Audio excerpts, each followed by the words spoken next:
Hello everyone, my name is Yipu Wang. I'm going to be talking about provable advantages for graph algorithms in spiking neural networks. This is joint work with Brad Aimone, Yang Ho, Ojas Parekh, Cynthia Phillips, Pinar, and William Severa. So let me start off by talking about neuromorphic computing devices. These are computing devices that are in some way inspired by the human brain. They're made up of artificial neurons, and some pairs of neurons are connected by synapses, and the neurons communicate with each other by sending spikes along these synapses. Some examples are True North by IBM, Loihi by Intel, Spinnaker by the University of Manchester, Neurogrid by Stanford, and Brainscales by University of Heidelberg. So here I have two pictures of neuromorphic computing devices. On the left I have Spinnaker, and on the right I have Loihi. So this particular picture of Loihi, you can see 4 chips, but in general it can actually hold up to 32 chips, including 16 on the back. And these 32 chips will have a total of around 4 million neurons. And you can see that it's pretty small, so 6 inches by 5.5 inches. So why are we interested in neuromorphic computing devices? Well, they are massively parallel in the sense that you have millions of neurons, and each neuron can behave somewhat independently. Also, in terms of scalability, neurons behave more like gates than CPUs. So they are much more scalable than cores, for example. And so we have systems with about 100 million neurons right now, but this number has been increasing very rapidly recently. So those with billions of neurons are anticipated in the next few years. Despite this, it's not really known what these devices can do. They were originally invented for AI and machine learning, and there are a bunch of results and algorithms in that. But for more general computing, much less is known. We know that neurons generalize threshold gates and Boolean gates. What this means is that neural networks can simulate conventional algorithms, but there could be some polynomial overhead. And it's unclear if there's an actual advantage over conventional computing. So what we do in our paper is we have the following results. So we show that simple distributed algorithms can be implemented neuromorphically with a small to moderate loss of efficiency. So we have several examples of this in our paper. Second, we give a model for analyzing the resulting neuromorphic algorithms. And this model also allows us to compare the running times with those of conventional algorithms. And third, we show that under this model, neuromorphic algorithms are sometimes faster than conventional algorithms. More specifically, we focus on shortest path algorithms. So assume we're given a graph with non-negative integer edge lengths. For shortest path, we are able to give a neuromorphic algorithm that runs in O of nl plus m time, where L is the length of the shortest path. And for conventional algorithms, we prove a lower bound of m to the 3 halves. And we also give similar results for shortest k-hop path. So this is the problem where you're finding shortest path, but the path has to have at most k edges. Now, 2 things you might be wondering as you look at this table. One is, well, we have this m to the 3 halves lower bound, but doesn't Dijkstra's algorithm run faster than that? So the reason we are able to prove an m to the 3 halves lower bound is because our lower bounds take data movement costs into account. So when you're moving a piece of data from one part of memory to another, usually in conventional analysis, you assume this takes O of 1 time. However, in our analysis, we say that this takes time proportional to the distance between the 2 spots in memory. And the reason we do this is because data movement cost is basically what the running time of our neuromorphic algorithms is made up entirely of. So it seems that for fairness' sake, we should take this into account. The second thing is, why are we comparing this to serial algorithms rather than parallel algorithms? Because we just said that neuromorphic computing devices are massively parallel. And the reason for this is, as we said earlier, neurons are more like gates than CPUs with respect to scalability.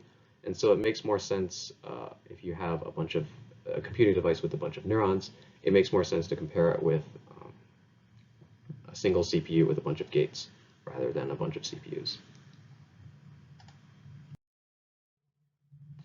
Now let's say you don't like these data movement lower bounds that I've been talking about for conventional algorithms.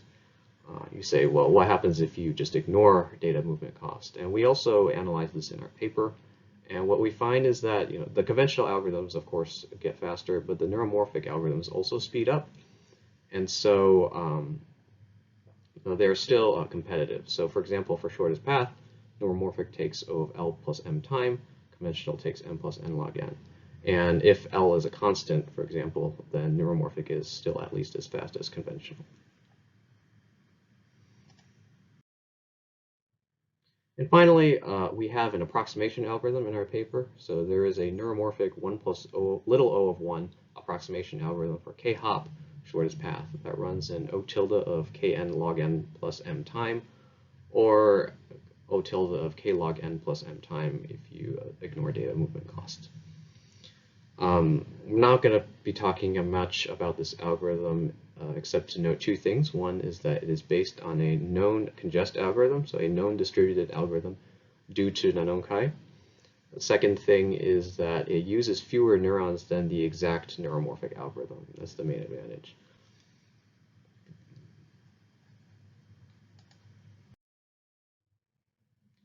So now I'm going to be talking about our neuromorphic algorithms, but before I do that, I of course have to describe the model and how neurons work.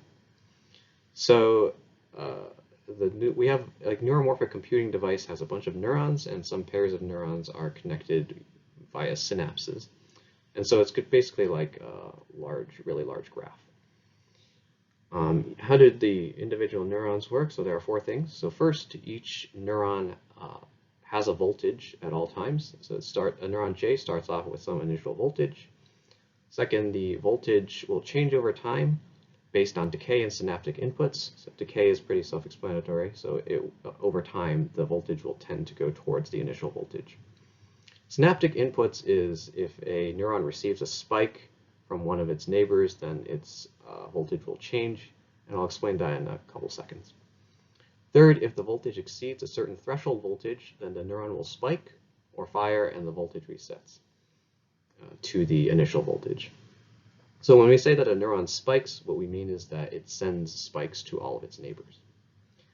And finally, each synapse between neurons I and J has a wait and delay. So how do the synaptic inputs work? So let's say I is trying to send a spike to J. What's going to happen is it will take some amount of time for the spike to reach J, and then we call that the delay. Also, after the spike reaches J, the voltage of J will go up by a certain amount, and that amount we call the wait. And it's also possible for weights to be negative. So that's how neurons work, but how do we design algorithms for neural networks? So the initial voltages, the decay rates, the threshold voltages, the weights, and delays are all programmable, so we have control over that. The delays, there's some minimum delay because the spikes can only travel so fast, and for simplicity, we assume the minimum delay is just 1. To start a computation, a set of start neuron spikes. Computation ends after either a fixed amount of time or the terminal neuron spikes. And we can control which neurons are start neurons or terminal neurons. The output is the state of output neurons, and the network of neurons and synapses is fixed by the hardware, but for now, just to make things easy, we will assume that we also have control over that is programmable. So now I can explain the basic idea of the neuromorphic shortest path algorithm. So given an input graph G and a source node V sub S, we construct a neuron synapse network to mimic G. What I mean by this is that every vertex of G becomes a neuron, and every edge of G becomes a synapse. Then we set the delay of synapse ij to be the length of edge ij in G. And the way the execution goes is as follows. At the start, the source neuron V sub S sends a spike to each neighbor, and then each neighbor retransmits each spike it receives to each of its neighbors, and this keeps going until the sync neuron V sub T has received a spike. So here I have an example execution So the green node at the left is the source, and each moving circle corresponds to a spike, and the orange node at the bottom right is the sink node. And a lot of the spikes here are omitted just to avoid clutter, but this is the basic idea. Okay. Correctness is pretty straightforward. So a neuron V first receives a spike at time t, if and only if V is at a distance t from source node V sub s in the input graph. Therefore, the first time at which V sub t receives a spike is the answer, is the length of the shortest path. Running time is O of n plus m time to set up, and setup means setting the delays for all of the synapses and setting all the threshold voltages, etc. for all the neurons.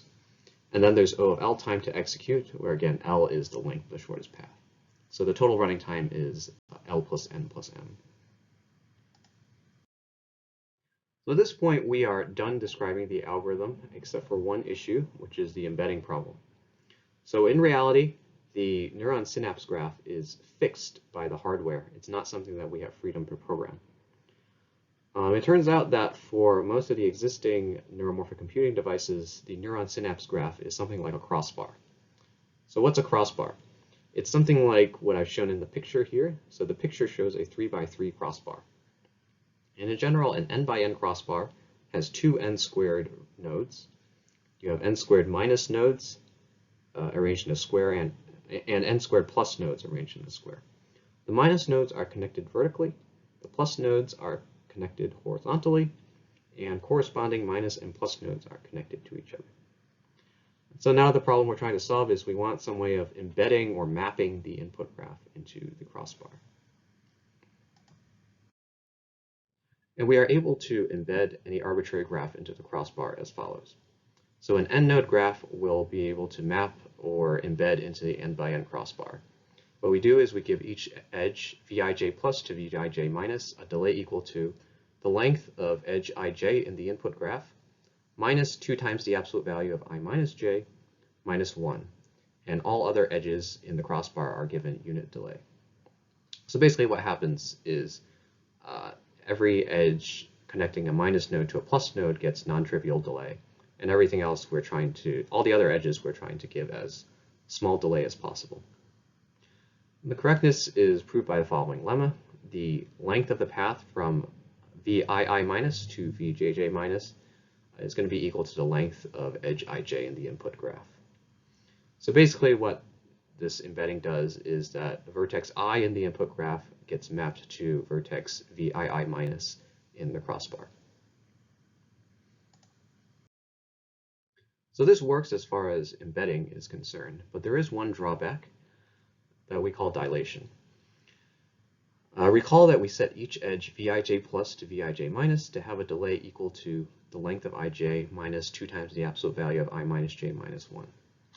All delays have to be positive, and what this means is that the length of ij before we do the embedding has to be greater than 2 times the absolute value of I minus j plus 1 for every edge ij in the input graph. This means that we need to scale all the edge lengths until the shortest edge has length 2 times n. And the result is that this blows up the execution time by a factor big O of n. And so the running time for shortest path, it goes from big O of L plus n to big O of nl plus m. So that's all I wanted to say about neuromorphic algorithms for shortest paths. So in the paper, we also give algorithms for k-hop shortest paths, and those are a little bit more complicated. But moving on to lower bounds, so in our paper, we give several lower bounds for data movement cost for conventional algorithms. So first, I need to describe a model for how to define and calculate data movement cost. So this model is called the distance model, and the basic idea here is that we assume that memory is comprised of lattice points in the plane. Each lattice point can hold one data value, and the lattice points are split into either disk or registers. The key thing is that data must be moved to a register for any operation, any arithmetic operation, or even to be read. And then we define the data movement cost of an algorithm to be the total distance that data moves throughout the course of the algorithm. Given this definition of data movement cost, we are able to prove the following lower bound. And this lower bound applies for any conventional algorithm, not just shortest path. So theorem, suppose there are O of 1 registers and the input has size m. Any algorithm that reads the entire input must incur omega of m to the 3/2 movement cost.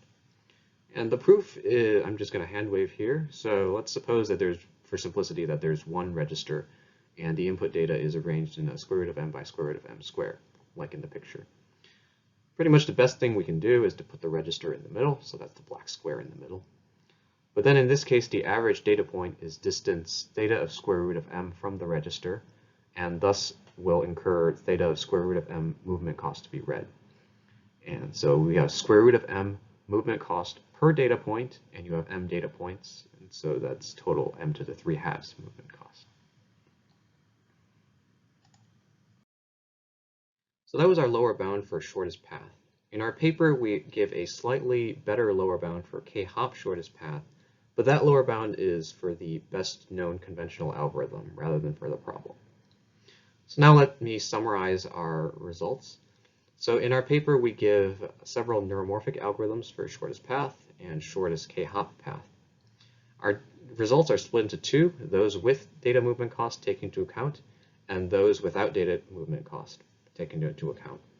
So with data movement cost, we also provide lower bounds for conventional algorithms.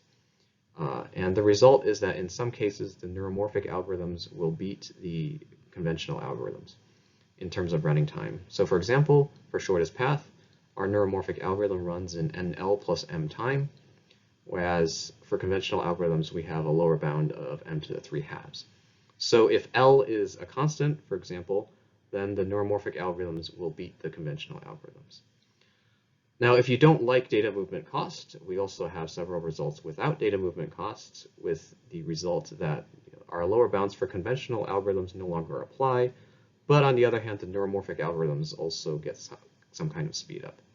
So for shortest path, again, the neuromorphic algorithm without data movement cost is L plus m time, whereas the best conventional algorithm is just Dijkstra's algorithm, which runs in m plus n log n time. And in this case, still, if L is a constant, then the neuromorphic algorithm is at least as good as the conventional algorithm asymptotically. Okay, thank you.